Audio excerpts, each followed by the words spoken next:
esta sección expositiva lo vamos a tener en Lucas 12 del 4 al 12, ¿sí? Y vamos a estar predicando bajo el tema Jesús prepara a sus discípulos para la persecución, ¿sí? A ustedes que vienen por primera vez, les explicamos cómo predicamos acá.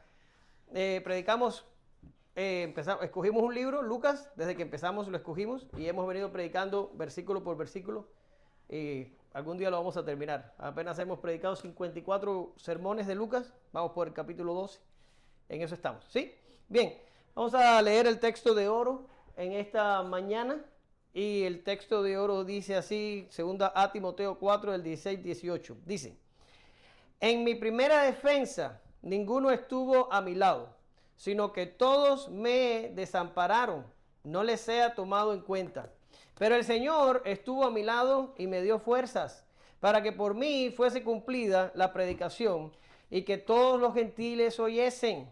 Así fui librado de la boca del león, y el Señor me librará de toda obra mala y me preservará para su reino celestial. A Él sea la gloria por los siglos de los siglos. Amén.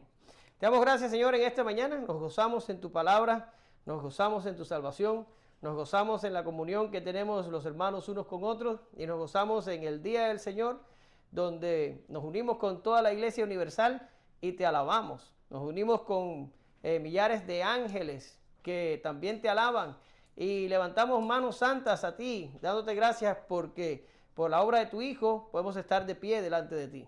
Ayúdanos a entender tu palabra. En el día de hoy vamos a tener una palabra difícil de escuchar, pero muy alentadora para aquellos que tienen a Jesucristo en su corazón. Te pedimos que tú obres en medio nuestro, en el nombre de Jesús. Amén. Gracias te damos, Señor. Bien. Sé que esta es la tercera semana que me escuchan en consecutivo. No se preocupen. La semana que viene Alex y van a poder descansar. El último tema que estuvimos viendo, introducimos un discurso que Jesús da a una multitud que se había reunido producto a la conversación que tuvo él con los fariseos, ¿se acuerdan? Y aquel exorcismo que ocurrió. Ahora, la vez pasada estuvimos advirtiendo, o más bien Jesús estuvo advirtiendo a sus discípulos sobre la hipocresía de los fariseos. Escuche, Jesús no le estaba diciendo hipócritas a sus discípulos, los hipócritas eran los fariseos, no se me confundan. Hablamos de la audiencia la semana pasada y dijimos que en esta sección Jesús le está hablando a sus discípulos. Hoy Jesús todavía le va a estar hablando a discípulos. Cuando me vuelvan a ver a mí de nuevo, entonces le va a estar hablando a la multitud y vamos a tocar un tema que estoy seguro que les voy a dar por las costillas a todos. Pero toca y vamos a hablar de la avaricia, ¿sí? Ahora, hoy lo que nos toca es terminar la parte en la que Jesús está hablando con sus discípulos, pero ya no le va a hablar de la hipocresía de los fariseos. Ya Jesús definió a los fariseos hace 2 mensajes atrás y después Jesús advirtió de la hipocresía de ellos. Pero ya Jesús terminó de enmarcarlos a ellos y ahora va a preparar a sus discípulos por la persecución que vendrá cuando ellos comiencen a predicar el evangelio. ¿Cómo fue que terminamos la vez pasada? Terminamos diciendo que lo oculto, ¿qué era lo oculto? ¿Alguien se acuerda qué era lo oculto? El evangelio. Lo que se había hablado en círculos pequeños iba a ser gritado en las asambleas. Y esto, en las asambleas no, en las azoteas. Y esto significa que el poder del evangelio para salvar no iba a ser parado ni por diablo, ni por infierno, ni por nada. Iba a extenderse a todos los confines de la tierra y nadie lo iba a poder parar, ¿verdad? Pero eso no significa que no iba a venir persecución. Sí, el evangelio va a ser imparable, pero el evangelio va a costar sufrimiento, persecución, pérdida y muchas otras cosas que ha costado por estos 2000 años. Ahora Jesús va a introducir a sus discípulos en el costo que va a tener la predicación del evangelio. ¿Sí? Dicho esto, vamos a tener 3 encabezados. El número 1, y quiero que presencien o que se den cuenta de la presencia trinitaria en los encabezados. Teman a Dios, del 4 al 7, proclamen a Cristo, del 8 al 9, y confíen en el Espíritu Santo, del 10 al 12. ¿Sí? Ahora, vámonos con el primer encabezado. ¿Tienes el micro? Very good. Go ahead. Mas os digo, amigos míos, no temáis a los que matan el cuerpo y después nada más pueden hacer. Pero os enseñaré a quién debéis temer. Temed a aquel que después de haber quitado la vida tiene poder de echar en el infierno. Si os digo a este temed, ¿no se vende 5 pajarillos por 2 cuartos? Con todo, ni uno de ellos está olvidado delante de Dios, pues aún los cabellos de vuestra cabeza están todos contados. No temáis pues, mas valéis vosotros que muchos pajarillos. Muy bien. Palabras difíciles de Jesús. Tenemos visitas en medio nuestro. Voy a tratar de decirlo, voy a tratar de entrar aquí lo más amablemente posible. Pero en realidad esto tocaba. Ya les expliqué el contexto, y el contexto básicamente es lo que era oculto para el pueblo de Israel y el mundo en el momento en que Jesús está hablando, iba a ser gritado en la asamblea. El evangelio iba a explotar con la venida del Espíritu Santo en Pentecostés y se iba a extender, pero este evento no iba a venir sin persecución. Quiere decir, los discípulos tendrían que pagar un precio por extender el evangelio. Primero, fueron perseguidos por los fariseos. Después, fueron perseguidos por los líderes judíos. Después, fueron perseguidos por los falsos maestros dentro de la iglesia, como los judaizantes y otros que surgieron. Pero luego, muy temprano diría yo, se sumó el Imperio Romano, que empezó a matar cristianos por todo el imperio y se pasó haciendo esto por casi 270 años. ¿Sí? Por tanto, ese es el contexto en el que Jesús va a hablar ahora. Jesús va a preparar a sus discípulos para lo que tienen que enfrentar, que no era poca cosa. Ahora, Jesús le llama amigos míos y es impresionante que los llamen amigos míos. ¿Por qué razón? Estamos en Palestina, más o menos estábamos por allá por el año 28 al 30, uno de esos años, no sabemos exactamente cuándo, pero por ahí. Y la relación que tenían los discípulos con Jesús era una relación de maestro-discípulo, de rabí-discípulo, ¿sí? ¿Sí? Y esta relación en la cultura de Israel era una relación casi de que los discípulos servían a su maestro. El maestro enseñaba, pero los discípulos servían a su maestro en todo. Básicamente eran como sus sirvientes. Pero ahora Jesús eleva la posición de estos hombres y mujeres y les dice, ustedes no solo son mis discípulos, ahora son amigos míos. Y esto eleva la categoría de ellos. ¿Qué significaba la palabra? Porque nosotros usamos la palabra amigo con mucha trivialidad. Eisa, muchas veces le tengo que, porque dice, un amigo mío de la escuela, un amigo mío de la escuela. Digo, Eisa, a la escuela uno no va a hacer amigos. De hecho, no hay amigos en la escuela. Uno tiene compañeros de clase y así a veces confundimos en el trabajo. En el trabajo uno tiene compañeros de trabajo. La palabra amigo está reservado para unos muy pocos. Somos afortunados si podemos tener en nuestra vida 2 o 3 amigos. ¿Sí? Era igual para el pueblo de Israel y para la cultura greco-romana. La palabra amigo era fuerte y en algunos momentos tenía connotaciones políticas. ¿Se acuerdan cuando los fariseos amenazaron a Pilato y le dijeron, si tú no condenas a Jesús, no eres amigo de César? Y usan la palabra amigo. En algunos contextos la palabra amigo tenía connotaciones políticas, en otros contextos tenía connotaciones emocionales, eran amigos porque se amaban y eran amigos. Y en otros contextos, la palabra amigo se podía desarrollar una amistad, y a mí esto me parece raro, pero así eran ellos, de que si tú me das algo y yo te doy algo, entonces podemos desarrollar cierto tipo de amistad. ¿Sí? Ahora, Jesús les está diciendo a sus discípulos, mis amigos. ¿Y qué significa esto para aquellos que le estaba llamando así? O para nosotros que también somos discípulos de Jesús hoy. ¿Qué significa? Bueno, yo te voy a leer un texto de lo que significa ser amigo de Jesús. Lucas 17 del 1 al 2 dijo Jesús a los discípulos, imposible es que no vengan tropiezos, mas ay de aquel por quien vienen. Ahora escuchen, Jesús es buenísimo amenazando a las personas. Mire ahí. Dice, mejor le fuera que se atase al cuello una piedra de molino y se arroje al mar que hacer tropezar a uno de estos pequeñitos. El evangelista Mateo dice, una piedra de molino de asno. Que esto significa que era una piedra de molino que se usaba para hacer trigo y era tan pesada que la tenía que alar un asno en círculo para poder mover el molino. ¿Sí? Por tanto, Jesús le está diciendo, métanse con uno de estos pequeñitos míos, o sea, nosotros. Métanse con ellos, háganlos tropezar. Y ustedes van a ver lo que les va a pasar. Porque lo que les va a pasar va a ser mucho peor que si ustedes mismos cogieran una piedra de molino y se tiraran al fondo del mar. Esa es la categoría que los discípulos son elevados ahora con la palabra amigos. El Señor le está diciendo, métete con ellos, que te vas a estar metiendo conmigo. Ahora tú me vas a decir, hey, para. No que Jesús es todo amor, no que Dios es todo amor. No estarás exagerando un poco, no estarás llevando la interpretación un poco más allá de lo que puede ser. Bueno, pues te traigo otro texto para que no dudes de lo que te estoy diciendo. Y es Hechos 9, del 4 al 5, un texto que ustedes están bien familiarizados con él. Y mira lo que dice. Esto es acerca del apóstol Pablo. Y cayendo en tierra, oyó una voz que le decía, Saulo, Saulo, ¿por qué me persigues? Y él dijo, ¿quién eres, Señor? Y le dijo, escuche, yo soy Jesús, a quien tú persigues. Dura cosa te es dar coces contra el aguijón. ¿Sí?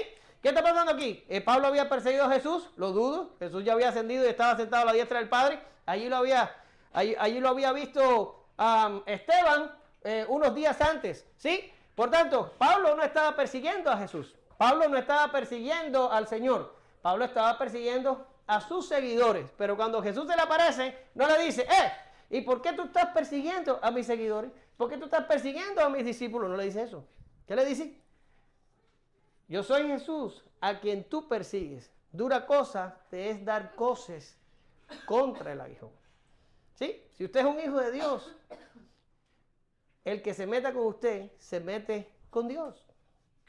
Y esto no es para que ande bravuconeando por ahí ni amenazando a las demás personas. Esto es algo que nos debe dar confianza y que nos debe dar resignación de que cuando estamos sufriendo, dejemos que el Señor defienda nuestra causa. No tomes la venganza en tu mano. El Señor tiene mucha imaginación y cuando Él emite venganza, Él lo hace mucho mejor de lo que pudiéramos hacer nosotros. Deja que el Señor sea el que pelee por ti. ¿Sí? Pero dice, amigos míos, no teman a los que matan el cuerpo. Ahí entramos en un tema impresionante. ¿Sí? Porque usted lo ha visto y lo hemos hablado antes. ¿Sí? Se muere alguien y en la televisión dice, hoy se murió el guitarrista mexicano, fulano de tal, que hizo esto y esto así, asado. Qué maravilloso fue esta persona. El tipo era tremendo pecador. Descanse en paz. ¿Verdad que dicen así? Así mismo dicen en la televisión. Y yo digo, no va a descansar en paz. No va a descansar en paz. Nadie que se muera sin Cristo va a descansar en paz. Eso es una falacia, eso es una mentira. Cuando tú no tienes arreglado tus asuntos con Dios, cuando tú no tienes a Jesús en tu corazón, cuando Dios no ha perdonado tus pecados por la obra de Jesús, tu peor enemigo se va a encontrar contigo después de tu muerte. ¿Y tú sabes quién es tu peor enemigo después de tu muerte si no tienes a Jesús? ¿Alguien me va a decir que es el diablo? Dios es tu peor enemigo si mueres sin Jesús.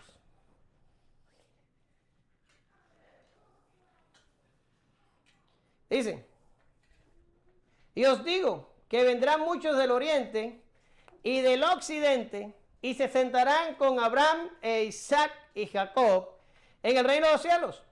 Mas los hijos del reino serán echados a las tinieblas de afuera y allí será el lloro y el crujir de dientes. Ahora, ¿la cosa se termina cuando te mueres? Difícilmente. Porque aquí está hablando Jesús de 3 muertos. Mira, Abraham se había muerto, Isaac se había muerto y Jacob se había muerto. Pero Jesús está hablando en tiempo futuro de gente que se había muerto. Entonces, ¿hay vida después de la muerte o no la hay? Las cosas se acaban, como dice la ciencia, nos podrimos ahí en la tumba y ya no hay memoria de nosotros y ahí nos quedamos. Bueno, si eso es lo que dice la ciencia, aquí tenemos un problema con la ciencia, porque Jesús está hablando de Abraham, de Isaac y de Jacob como si estuvieran vivos. Y no solo eso, está usando el futuro en ellos. Y le está diciendo, Abraham e Isaac y Jacob se sentarán. ¿En serio? No, tú no puedes usar el futuro para uno que se muere.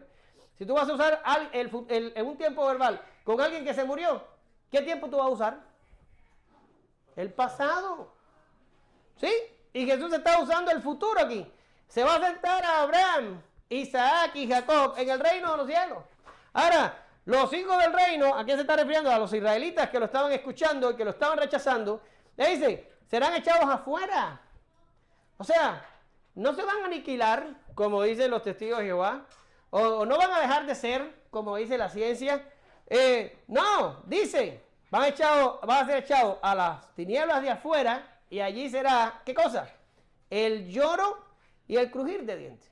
Y le puse todas esas citas que están ahí, para que usted, si quiere, después en su casa, usted busque algunos textos que se comparan a lo que estamos hablando ahora, para que usted vea que Jesús habló bastante sobre este problema, y parece ser que la cosa no se termina cuando se acaba, ¿sí?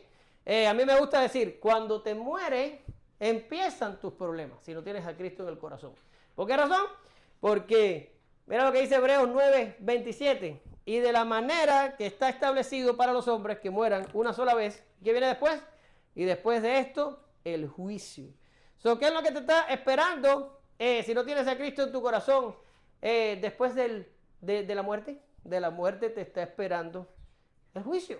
Te está esperando un Dios absolutamente santo, infinitamente justo, un Dios que tú has ofendido con tus pecados, ¿sí? Y te vas a parar allí, delante de aquel trono, y vas a tener que dar cuenta a Dios.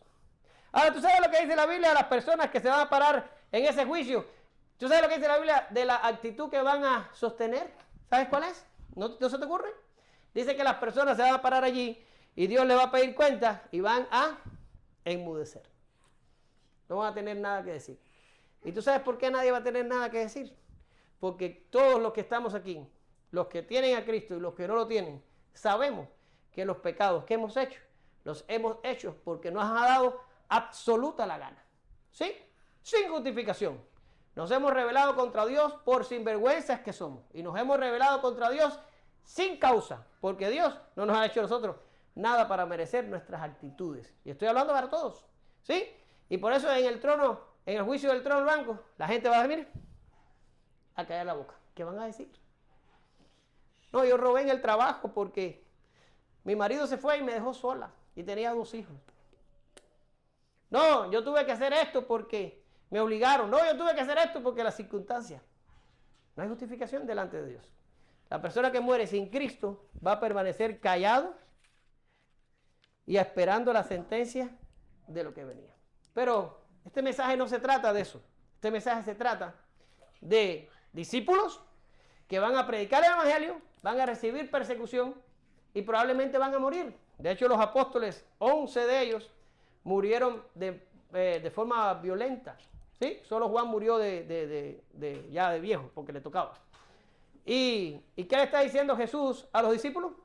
No temas a los que te pueden matar tu cuerpo. No temas que venga la persecución y te prohíban predicar el evangelio y te maten y te torturen y te corten en pedazos, que lo hicieron, y te tiren a la fiera, que lo hicieron, y te hagan contigo lo que quieran. No temas a eso. Porque en el momento que dejes de respirar tu último aliento, en ese momento se acabaron tus problemas y vas a estar delante de mi Padre. Y lo único que viene de ahí para allá. ¿Y qué es lo que es el para allá? Es la eternidad, el estado eterno. Lo único que va a haber va a ser gozo y vas a estar en mi presencia. El que se muere sin Cristo es el que tiene mucho que rendir cuando se acabe la vida. Pero para los discípulos, puro gozo. Para los discípulos, reunión con Cristo. Para los discípulos, paz perdurable. No habrá llanto, no habrá tiniebla, no habrá dolor. Todas esas cosas habrán pasado. ¿Sí? Por tanto, era un consuelo poderoso para los hombres que se iban a enfrentar a tan duras pruebas una vez que el Señor ascendiera a los cielos. Era un consuelo poderoso para enfrentar todos estos sufrimientos. Yo sé que ustedes quieren oír una cosa diferente. Yo pensaba que ser cristiano era como nice, y como que todo iba a ir bien, y como que todo iba a ir maravilloso, y como que Dios me iba a dar y yo iba a tener, y que no, eso no es así. En el mundo tendréis aflicción, dijo Jesús, mas confiad, yo he vencido al mundo. La Biblia en ningún lugar nos dice que vamos a ser librados de la adversidad o de la aflicción. Vamos a pasar por estas cosas. Pero Jesús te dice, no te preocupes. Los que matan el cuerpo hasta ahí llegan. Ahora tú teme al que una vez ya te moriste, puede coger y ponerte en el infierno. Y esto es una palabra nueva que tenemos aquí, infierno.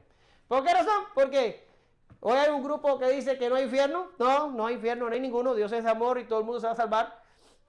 Hoy hay algunos que dicen que nos vamos a aniquilar y ya no va a pasar nada y todo eso. Y hay mucha gente más diciendo cosas. Sin embargo, los que riñen con el problema del infierno tienen una mala comprensión acerca de la gravedad de nuestros pecados y tienen una peor comprensión acerca de la justicia y la santidad de Dios. Pecar contra Dios no es algo como que tenemos un anciano sentado en una silla en la primera nube que puede chocar un avión y tumbarlo allá. Eso es ridículo. Dios es algo que ni siquiera nosotros tenemos la idea de lo grande que es, de lo magnífico que es. Está, como yo les digo, por fuera del universo, Dios, y por encima de él, ¿sí? Y si quieres saber cuán grande es el universo, bueno, pues ya lo he dicho otras veces, la Vía Láctea, que es nuestra galaxia, donde solo estamos en un ladito, en una esquina, bien lejos de todo lo que está pasando en el centro, nuestra galaxia tiene 100.000 años luz de diámetro. Por tanto, si yo te monto en una nave espacial que se mueve a la velocidad de la luz, en una punta de la galaxia nuestra, y te mando a la velocidad de la luz, 300.000 kilómetros por segundo, te tarda 100.000 años llegar al otro extremo de la galaxia. Ese es el tamaño de nuestra galaxia. Ni siquiera nuestra mente puede concebir ese tamaño. Pero el universo tiene millones de galaxias. ¿Sí? Y le llamamos universo conocido, porque es hasta donde la luz ha llegado. No sabemos lo que hay de ahí para allá. Es inmenso, pero por fuera y por encima de ese universo está Dios. Es Dios nuestro. Y no está por afuera y por encima. Está también dentro y aquí. Y nos movemos todo el tiempo en Dios. ¿Sí? Es algo demasiado grande, demasiado poderoso, demasiado santo, demasiado justo. Y nosotros somos demasiado insignificantes y demasiado pequeños y demasiado arrogantes. Y cuando usted peca contra algo así. El infierno es poco. Y la eternidad en el infierno es poco para aquellos que se van de este mundo sin Jesús. Para que no piensen que les estoy metiendo miedo, solo les dejo esos textos ahí para que usted vea dónde Jesús y otros hablan sobre el infierno. Y si usted quiere revisarlo, revíselo en casa. Yo me voy a ir corriendo de aquí. Entonces Jesús usa una figura hermosa. Y Jesús dice, ¿no valen muy poco unos pajarillos? Pues Dios se encarga de ellos y los alimenta y los sostiene. Y ninguno de ellos cae a tierra sin que su padre tenga conocimiento de ellos. ¿Verdad? Y le dice, todos los cabellos de tu cabeza, Dios los conoce. ¿Sabes cuántos cabellos hay en tu cabeza? No es porque Dios se pone a contarlos. Dios no, el conocimiento de Dios no es así. Dios simplemente sabe cuántos cabellos hay ahí. ¿Sí? ¿Se ha puesto a pensar en eso? Que Dios conoce cada estrella por su nombre. ¿En serio? Cada estrella. Y la conoce por su nombre. Ese es el conocimiento de Dios. Y ahora Jesús te está diciendo, si Dios te conoce cada cabello tuyo de tu cabeza y tú eres su hijo, Él te va a sostener. Él se va a encargar de ti después de la muerte. Él se va a encargar de ti después de que aparentemente no hay esperanza. Ten fe. La vida no se acaba cuando te mueres. No importa que venga persecución, no importa que venga enfermedad, no importa que venga tropiezo, no importa que venga lo que venga. La vida no se acaba cuando se acaba. ¿No es una contundente esperanza? Y el Señor le está diciendo a los discípulos, vayan con fuerza, vayan con valentía, vayan con denuedo, proclamen en las azoteas el evangelio y no importa lo que les pase, porque del otro lado estoy yo esperándolos con los brazos abiertos. No teman. Con todo y a veces Dios también nos libra de estos eventos. Ustedes saben que al principio de la predicación del evangelio en Jerusalén, Herodes metió a Jacobo y a Pedro en la cárcel. ¿Se acuerdan de eso? Y Jacobo, rapidísimo lo pasaron por espada y lo mataron. Fue el primer apóstol en morir. Pero a Pedro lo tenían reservado para sacarlo en otro momento oportuno y también matarlo. Y ustedes saben lo que pasó. Se le apareció un ángel y lo sacó de la cárcel. ¿Sí? Bueno, y usted dice, bueno, ¿y por qué salvó a Pedro y no salvó a Jacobo? Bueno, porque así es Dios. Dios hace lo que le place y tiene un plan. Y él sabe lo que está haciendo. Pero, como quiera, Pedro murió unos años más tarde, peor posiblemente que Jacobo. Y los dos se encontraron con Jesús cuando murieron. ¿Sí? Y ahora, mira lo que dice el texto. Hechos 12, del 18 al 19. Dice, luego que fue de día, hubo no poco alboroto entre los soldados sobre qué había sido de Pedro. ¿Lo tienen ahí? No. Sorry, cuando ustedes no vean eso ahí, por favor díganmelo, porque a mí se me olvida pasar las diapositivas. Cuando fue de día, no hubo poco alboroto entre los soldados por qué había sido de Pedro. Mas Herodes, habiéndole buscado sin hallarle, después de interrogar a los guardas, ordenó llevarlos a la muerte. Después descendió de Judea a Cesarea y se quedó allí. Y yo te voy a decir cómo termina esta película. Pedro estaba en la cárcel, encadenado de manos y pies a dos soldados, ¿sí? Se apareció un ángel, lo sacó dentro de la cárcel. Y cuando lo sacó y ya estaba en la calle, el ángel se fue. Y cuando los soldados se despertaron, dijeron, ¿y dónde está Pedro? Estaba encadenado entre nosotros. ¿Qué le pasó a los soldados? Lo está diciendo el texto. Herodes los mandó a la muerte. Los mataron. ¿Sí? Pero usted sabe lo que le pasó a Herodes. Un poco después de eso, murió de una enfermedad. La Biblia dice que un ángel lo tocó y que murió.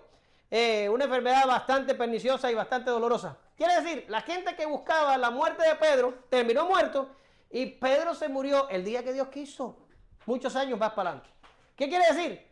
Dios controla los eventos terrenales. ¿Estás aquí? No es casualidad. Dios te trajo aquí. ¿Regresas el próximo domingo? No es casualidad. Dios te trajo aquí. Te salvas, te pierdes, te subes, te bajas. Dios controla eso.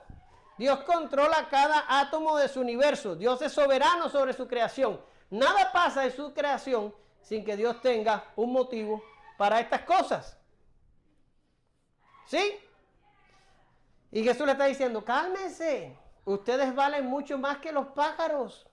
Ustedes valen mucho más que la baja creación.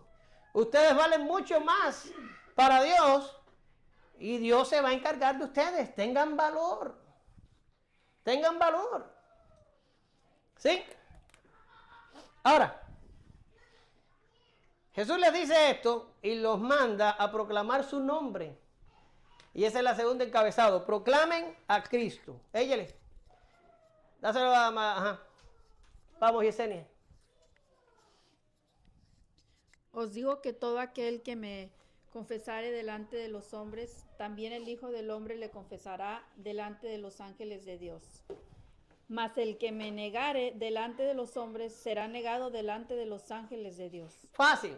No necesita demasiada interpretación. El que confiesa a Cristo delante de los hombres, Cristo lo confiesa delante de Dios el Padre. El que niega a Cristo delante de los hombres, pues Cristo lo niega delante de su Padre. Es fácil. Es una cosa que no necesita mucha explicación. Jesús te está diciendo, proclámame. Porque si tú proclamas mi nombre y no te avergüenzas, yo no me voy a avergonzar de ti en el día del Señor. Y si tú te avergüenzas, entonces me avergonzaré. Ahora mira, en la primera década del año 300 después de Cristo, el emperador Diocleciano ordenó a los cristianos a entregar los libros sagrados y a negar la fe. El emperador Diocleciano hizo una persecución terrible en unos 10 años. Fue una cosa horrible lo que este hombre hizo contra los cristianos. Y hubo muchos cristianos que flaquearon, negaron la fe, entregaron los libros sagrados. Cuando estamos hablando de libros sagrados, recuerden que en ese tiempo no había una Biblia como la que tiene Martín en sus brazos. Los libros y las cartas y las cosas estaban hechos pergaminos y había gente que tenían fragmentos de ellos, algunos de ellos, pero no lo tenían todo, ¿sí? Compilado. Ahora, muchos entregaron libros, muchos negaron la fe para salvarse de la muerte y de la persecución. Y los que permanecieron en la trinchera y los que no negaron a Dios y los que pasaron por el fuego, esta gente llamaron a los otros, los llamaron traidores. Se parece mucho a la palabra nuestra, traidores. Posiblemente de ahí viene, pero no me lo estudié, así que no me haga caso. Ahora, estos traditores, esto viene del latín tradere, si mal no recuerdo, que significa entregadores.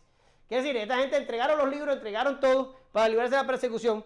Cuando la persecución termina, sucede que nombran en Cartago, un lugar del norte de África, a un obispo y surge un cisma que se llamó el cisma donatista, porque habían algunos que no querían al obispo, porque decían que el obispo había sido ordenado por otro que era un traditor. Y ahí se formó un lío, porque esta gente, seguido por aquel llamado Donato, decía que ni el bautismo, ni ningún otro sacramento, ni ninguna cosa que practicara o hubieran practicado los traditores era válida y había que repetirlo todo de nuevo.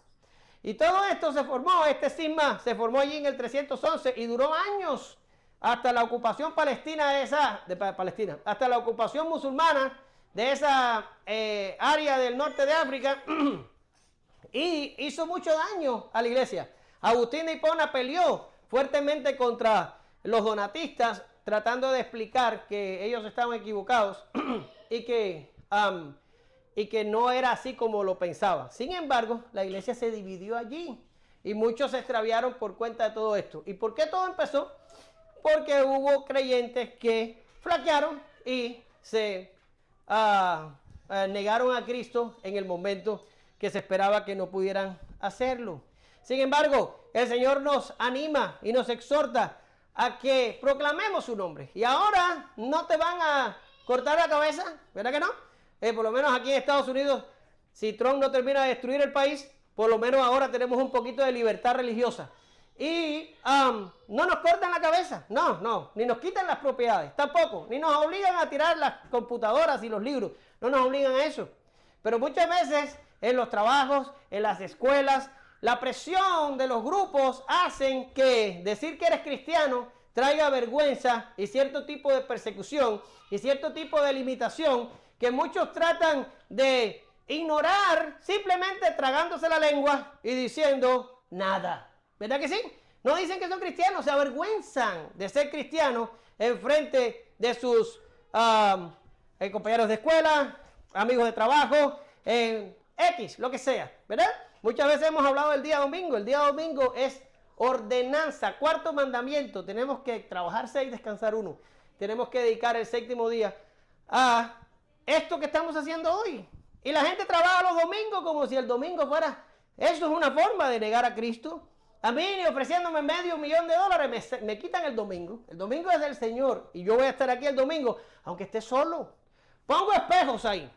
Y cuando esté predicando me veo a mí. Pero aquí voy a estar solo yo predicando el domingo si ninguno de ustedes viene. Eso es una forma de negar a Cristo. Es una forma de decir, yo no soy cristiano, o yo soy pseudo cristiano, o medio cristiano, o soy una mezcla rara que me voy a encontrar con los fariseos para donde los fariseos van. Es una forma de negar a Cristo moderna. Cambiar gloria por Dios. Gloria de la humana. ¿Sí? Pero Jesús dice, o Pablo mejor dice, que si confesares con tu boca que Jesús es el Señor y creyeres en tu corazón que Dios lo levantó de los muertos, serás salvo. ¿Está ahí, verdad? No. Y les dije que me dijeran y no me dicen. Porque con el corazón se cree para justicia, pero con la boca se confiesa para salvación. Si ahora yo le digo a Kairi, ¿tú crees en Cristo? ¿Qué yo voy a decir? Sí, creo en Cristo. ¿Sí? Si se les empiezo a preguntar a ustedes, estoy seguro que todo el mundo va a decir, sí, yo creo en Cristo. No hay que tener problema. Esto es una iglesia y aquí nadie está sufriendo persecución por decir creo en Cristo. Ve a decirlo afuera. Ve a dar testimonio afuera. Ve a ser cristiano y a ponerte los pantalones y las sayas donde de verdad te lo tienes que poner. Y a decir, yo creo en Cristo. Y yo soy diferente. Y voy a pagar el precio.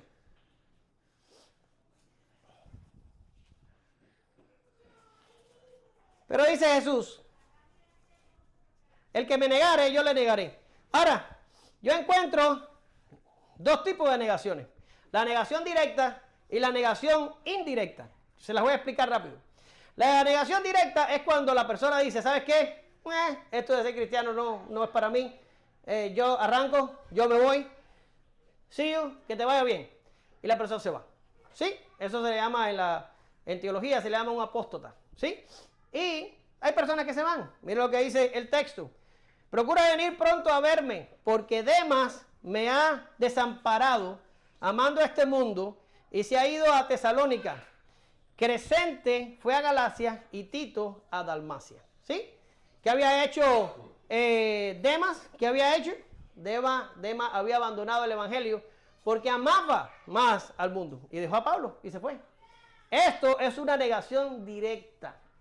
Pero ahora te voy a hablar de la negación indirecta, que yo creo que le causa más problemas a la iglesia o al mundo o a lo que sea, a los dos inclusive, que la negación directa. Porque el que se fue y ya no va a virar, te dice, bueno, ya por lo menos sabemos qué hay en su corazón. ¿Sí? Pero mira lo que es la negación indirecta. La negación indirecta es algunos que, sabiendo el costo de seguir al verdadero Jesús y el peligro que entraña, lo niegan en su corazón y en su mente y hacen un Jesús a su medida, que sirva a sus propósitos, que venda una imagen. Este tipo de negación es peligrosa porque arrastran multitudes tras de ellos. ¿Sí? ¿Qué quiero hablar de esto? Miren, vamos a hablar porque siempre me la agarro con los testigos de Jehová o con los pentecostales. No me la voy a agarrar con ninguno de ellos hoy. Vamos a hablar de los mormones. ¿Sí? ¿Han oído de los mormones? ¿Sí? Tienen un templo súper gigantesco ahí creo que es la calle Segunda y la Trenton, ¿right? Trenton. Ahí están ellos y andan por todas las calles del valle, muy vestiditos, muy nice ellos. Algunos andan en auto, otros en bicicleta, predicando su herejía. ¿Sí? Ahora, sí, son súper proclamadores. Ahora, esta gente, la iglesia mormona se llama algo así como iglesia de los santos, iglesia de Jesucristo de los santos de los últimos días, algo así. ¿Ya? Y ellos hablan de Jesucristo, y ellos hablan de que Jesucristo es Dios. Ellos hablan y dicen que Jesucristo es Dios. Y ellos dicen que Jesucristo es el Redentor y el Salvador de la humanidad. Y yo te voy a preguntar, ¿cuántos aquí están de acuerdo que Jesucristo es Dios y que es el Redentor y el Salvador de la humanidad? Levanta su mano. ¿Vieron? Casi todos. Ahora, ellos dicen eso. Y tú dirías, ¡bravo! La próxima semana podemos ir todo al templo mormón. Por lo menos allí va a haber un espacio grande para reunirnos y los niños no van a fastidiar. ¿Verdad que sí? Yo te voy a decir a ti, ¿quién dicen ellos que es Jesús? Ellos dicen que Jesús es un hijo de Dios y que es Dios, pero lo recibió por herencia. Él recibió la divinidad heredada. Quiere decir, él nació como un hombre y después Dios le dio la divinidad, más o menos como le pasó a Hércules. ¿Sí? ¿Se acuerdan de Hércules, el hijo de Zeus? Así. Ellos dicen que lo recibió así, pero ellos dicen más. Ellos dicen que Jesús es hermano espiritual de Satanás. ¿Lo estás viendo? Ellos dicen eso. Y ellos dicen que Dios los mandó a presentarse delante de él con un plan para salvar la humanidad. Y entonces Jesús presentó uno, Satanás presentó otro, el de Jesús fue escogido y el de Satanás rechazado, y por eso Satanás está un poco enojado. Pero ellos siguen siendo hermanos espirituales. ¿Sí? Y ellos dicen que el pago que hizo Jesús en la cruz no cubre todos los pecados de los hombres, sino que usted tiene que añadir que le dije en la clase pasada o la antepasada sobre las falsas enseñanzas y las cosas que ellos son que ellos creen en qué, en la salvación por obras. ¿Sí? Y ellos dicen, Cristo hizo una parte en la cruz, pero hay que ponerle esfuerzo. Hay que seguir los mandatos de Smith y hay que hacer lo que dice el libro Mormón si te quieres salvar. Cristo hizo una parte, ahora nosotros tenemos que hacer la otra. Como dicen los pentecostales. Sí, la salvación es por gracia, pero tú tienes que cuidar la salvación, porque la puedes perder. Salvación por obras. Salvación por obras. Y ahora yo te pregunto, ¿qué hicieron los mormones entonces? ¿Negaron a Cristo? Por supuesto que sí. Están usando su nombre y cada vez que lo usan blasfeman, porque el Cristo que ellos predican no es el Cristo que está en la Biblia. ¿Lo ven? Y esto es una negación indirecta. Y la gente se piensa, son cristianos. No son cristianos, son una partida de endemoniados lo que son. Eso es lo que son. Y te puedo ir religión por religión. Pero ese es el problema de las religiones. Que te dan un Cristo que no está en la Biblia. Negación indirecta. ¿Sí? Mira aquí. Para que diga, bueno, me trajiste un texto de la Biblia. Sí, sí te lo traje. Mira aquí. Pero creo que te des cuenta el lenguaje. A lo mejor te está diciendo, oye, este está hoy apretando. Oh, mira Pedro. Mira Pedro cómo habla de esta gente. Mira cómo Pedro habla de esta gente. Pero hubo también falsos profetas entre el pueblo, como habrá entre vosotros falsos maestros que introducirán encubiertamente herejías destructoras. ¿Y qué viene ahora? y aún negarán al Señor que los rescató, atrayendo sobre sí mismo destrucción repentina. Y muchos seguirán sus disoluciones, por causa de los cuales el camino de la verdad será blasfemado, y por avaricia harán mercadería de vosotros con palabras fingidas. Ahora miren lo que dice Pedro. Sobre los tales, ya de largo tiempo, la condenación no se tarda y su perdición no se duerme. Decía ahorita cuando presentaba las visitas, somos confesionales porque creemos los documentos históricos, doctrinales que el cristianismo ha hecho en todo lo largo de la historia. Nosotros no venimos aquí a ver lo que dice Omar, no venimos a eso.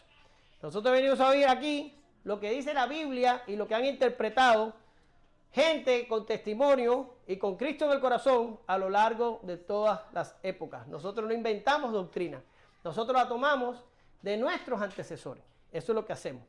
Pero aquí todo está inventado, aquí no hay nada que inventar. Pero esta gente niega a Cristo cuando se construye un Cristo que les conviene. Y muchas veces hacemos eso nosotros.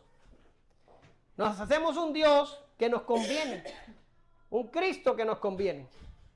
Eso es idolatría. No puedes tener ningún Dios al lado del Dios verdadero. Tercer encabezado. Confíen en el Espíritu Santo. ¿Quién va a leer? ¿Anita? ¿Dónde está el micrófono? A todo aquel que dijere alguna palabra contra el Hijo del Hombre, le será perdonado, pero al que blasfemare contra el Espíritu Santo, no le será perdonado. Cuando os trajeren a las sinagogas y ante los magistrados y las autoridades, no os preocupéis por como a qué habréis de responder o qué habréis de decir, porque el Espíritu Santo os enseñará en la misma hora lo que debáis decir. Muy bien. Blasfemia contra el Espíritu Santo lo vimos como unas 3 o 4 clases atrás. Por si acaso ustedes no vinieron a la clase, la blasfemia contra el Espíritu Santo es cuando, y se le estaba diciendo en ese tiempo específicamente a los fariseos y a los escribas, es cuando una persona se resiste a la evidencia y el llamado del Espíritu Santo y se resiste y se resiste y se resiste y llega el momento que al resistirse tanto contra ese llamado, el Espíritu Santo vira la espalda, se va y esa persona queda expuesta a condenación. Eso es la blasfemia contra el Espíritu Santo. Miren lo que les dijo Esteban en Hechos 7:51 a sus entregadores, a los que lo estaban a punto de martirizar. Mira lo que les dijo. Esta gente había cometido blasfemia contra el Espíritu Santo, perdón. Y mira lo que dice Esteban: duros de cerviz, incircuncisos de corazón y de oídos. Mira lo que dice: vosotros resistid siempre al Espíritu Santo, como vuestros padres, así también vosotros. ¿Sí? Ahora, me voy corriendo, porque ya esto lo vimos en clases pasadas, y pasamos a no preparen defensa. Y es impresionante. ¿Sí? Porque el Señor le dice, cuando te lleven a los tribunales, cuando caigas preso, cuando tengas un problema y tengas que defenderte, no prepares, no pienses, no busques. El Espíritu Santo te va a dar lo que tú necesitas cuando sea el momento indicado. ¿Sí? Ahora yo leía esto y mi alma se consternaba cuando yo veo la iglesia moderna actual. ¿Sí? La iglesia moderna se ha ido tras el mundo y ya no confían en el Espíritu Santo. Ahora ellos confían en sí mismos. Y entonces practican cosas de liderazgo para que el hombre, el pastor de la iglesia, hable a la gente y la gente diga, ay, yo quiero ser como el pastor y vamos a hacer, y el pastor y todo el tipo importante de la iglesia ya no es Cristo. Entonces son los obispos y los pastores y los ancianos de las congregaciones. Ya ellos no confían en que el Espíritu convence de justicia y pecado de juicio. Ellos tienen mercadotecnia, marketing. Ellos promocionan la iglesia como se promociona un restaurante y esperan que la gente llegue. Y cuando llegue, acomodan el mensaje para que la gente se sienta cómoda, para que no se sienta acusada, para que no se... Los mensajes son cortos, la música es larga, le meten, ¿cómo se dice? Efectos especiales y humitos y cositas para que la gente piense que fue un teatro. ¿Verdad que sí? y llenan las iglesias de gente inconversa, no nacidos de nuevo, que todos van a ir al infierno, ¿verdad que sí? Y esto es lo que hacen. ¿Y por qué lo hacen? ¿Alguien aquí se les ocurre por qué lo hacen? Porque se vende. ¿Sí? Porque se vende. Porque la gente da plata. Porque le gusta llegar a una iglesia donde no te hablan de tus pecados, donde no te dicen que eres un sinvergüenza, donde no te amenazan con el infierno, donde te hacen sentir bien, donde te prometen prosperidad y todo lo que hay en este mundo, ¿verdad que sí? Y cuando regresan a sus casas se sienten bien, se sienten como motivados, ¿sí? Dieron dinero y eso lo usan los líderes para vivir las vidas que viven. Es una patraña. El Espíritu Santo es el dueño de la iglesia, es el que administra la iglesia, el que la enseña, el que la guía, el que la protege, el que agrega a los que han de ser salvos. Si esto no sucede en una iglesia, tan solo son un grupo de locos que se engañan entre ellos. Pero los creyentes confiamos en el Espíritu Santo, confiamos en su guía, en su enseñanza, en el crecimiento, y todo lo confiamos al Espíritu Santo. El Espíritu Santo es el que se encarga del negocio no nosotros. Y Jesús le dice, te llevan a tribunales, confía en el Espíritu Santo. Confía en el Espíritu Santo, cálmate.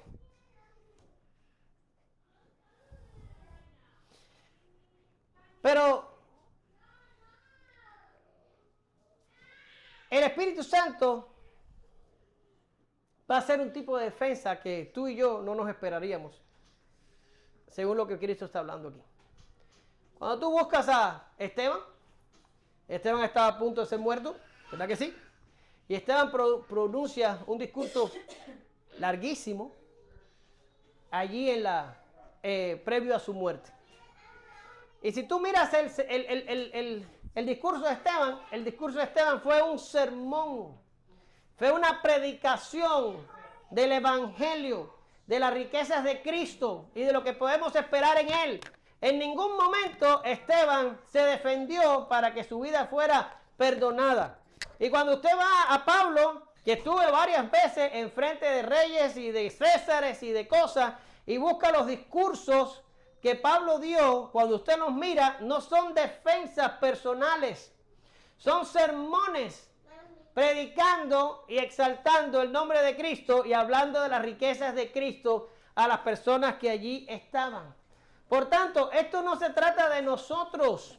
Cuando Cristo te promete que te va a poner el Espíritu Santo para que sepas qué decir, tú no vas a decir algo que te salve el pellejo, porque ya Jesús te dijo, cálmate, si te matan, yo te espero del otro lado. ¿Sí?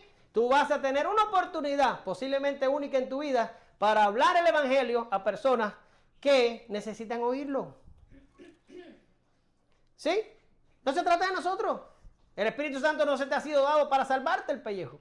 Te ha sido dado para que proclames, para que hables a Cristo. ¿Sí? Y ya estoy terminando, se los prometo. Mire aquí. Este es Pablo. Y mira lo que dice Pablo. Pero de ninguna cosa hago caso. Voy a parar ahí. A Pablo le estaban advirtiendo, no vayas a Jerusalén, no vayas a Jerusalén. En Jerusalén te van a apresar, en Jerusalén te van a apresar y vas a morir, no vayas a Jerusalén. Y entonces Pablo responde aquí y dice, pero de ninguna cosa hago caso, ni estimo preciosa mi vida para mí mismo, con tal de que acabe mi carrera con gozo. Y el ministerio que recibí del Señor Jesús, ¿para qué? ¿Qué dicen?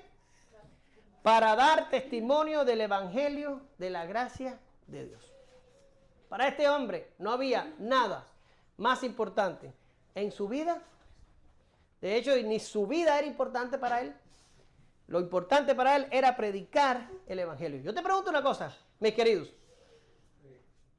¿En qué lugar de prioridades en tu vida está el proclamar el Evangelio? ¿En qué lugar de prioridades en tu vida está el hablarle a una persona, a un desconocido, a un compañero de trabajo, a una compañera de la escuela, a alguien que te encuentras en el mercado? ¿En qué prioridad está el hablar de Cristo? ¿Se te da la oportunidad de hablar con una persona? ¿Le hablas de Cristo? ¿O le hablas del clima? ¿O le hablas de política? ¿O le habla de la inflación y de lo caro que está todo? Te pregunto. Porque para este apóstol Pablo lo único que importaba era proclamar el evangelio. Debería ser lo único que nos preocupe a nosotros. Pero estamos con una maraña en nuestra cabeza preocupándonos por cosas que perecen, lo decíamos el viernes. ¿Se acuerdan cuando dice Pedro, si todas estas cosas que tú ves van a ser desechas, no deberíamos andar en una santa y piadosa manera de vivir? ¿Qué es lo que dice Pablo? Pablo no, Lucas. Hechos 28, del 30 al 31. Dice, ¿sí está ahí, verdad? Sí. Y Pablo permaneció 2 años enteros en una casa alquilada y recibía a todos los que a él venían, predicando el reino de Dios y enseñando acerca del Señor Jesucristo abiertamente y sin impedimento. Pablo no andaba buscando abogados, ni andaba moviendo a políticos, ni andaba inventando para que lo sacaran de la cárcel. Pablo no estaba haciendo eso. Pablo estaba preso en una vivienda, pero lo único que Pablo estaba haciendo allí era predicando el evangelio. ¿Y cómo termina Pablo? Nerón le corta la cabeza. Pero hasta el último día de su vida, Pablo predicó el evangelio. Él sabía que Jesús estaba al otro lado. ¿Tú crees eso? ¿Tú crees que Jesús te espera del otro lado? Porque muchas veces nuestras vidas se conducen de tal manera que parece que lo único que tenemos es lo terrenal. Porque veo que te revientas por lo terrenal. Y voy a concluir. En el siglo I, Ignacio de Antioquía, obispo de la iglesia, discípulo de Juan el apóstol, fue arrestado y condenado a morir en el Coliseo de Roma. ¿Por qué fue arrestado y conducido a morir? Por predicar el evangelio. El tipo no era ladrón, el tipo no era un corrupto. Fue condenado a morir en el Coliseo por predicar el evangelio. Durante su viaje hacia su ejecución, escribió varias cartas a iglesias distintas. En su carta a los romanos, Ignacio le suplica fervorosamente que no intercedan para salvarlo de su martirio. Lo que les leeré a continuación son fragmentos de esa carta y quiero que piensen cuidadosamente si nos parecemos a Ignacio. Os escribo, decía él, a todas las iglesias y hago saber a todos que muero de buena gana por Dios, con tal que vosotros no me lo impidáis. Os ruego, no me seáis de una caridad inoportuna. Dejadme ser pasto de las bestias, por las cuales me es posible alcanzar a Dios. Soy trigo de Dios, y he de ser molido por los dientes de la fiera para ser hallado pan puro de Cristo. Entonces seré verdaderamente discípulo de Jesucristo, cuando el mundo ya no vea mi rostro, ya no vea mi cuerpo. Rogad al Señor por mí, para que por estos instrumentos llegue a ser una víctima para Dios. No os mando como Pedro y Pablo, ellos eran apóstoles, yo soy un condenado. Ellos eran libres, yo soy un esclavo. Pero si sufro, seré un liberto de Jesucristo y en él resucitaré. Mira lo que dice este hombre. Ahora aprendo a no desear nada de este mundo. Fuego, cruz, manadas de bestias, mutilación, desmembramiento, dislocación de huesos, trituración de miembros, molino de todo el cuerpo, crueles tormentos del diablo que vengan sobre mí. ¿Qué dice? Con tal de que yo gane a Jesucristo. Te damos gracias, Señor, en esta mañana. Estamos viviendo el cristianismo más patético de estos 2000 años de historia. Nos pavoneamos en nuestras cómodas casas, andamos en nuestros autos, estudiamos en nuestras computadoras, tenemos abundancia de alimento en nuestros refrigeradores y todavía nos damos el lujo de pedirte cosas materiales, Señor.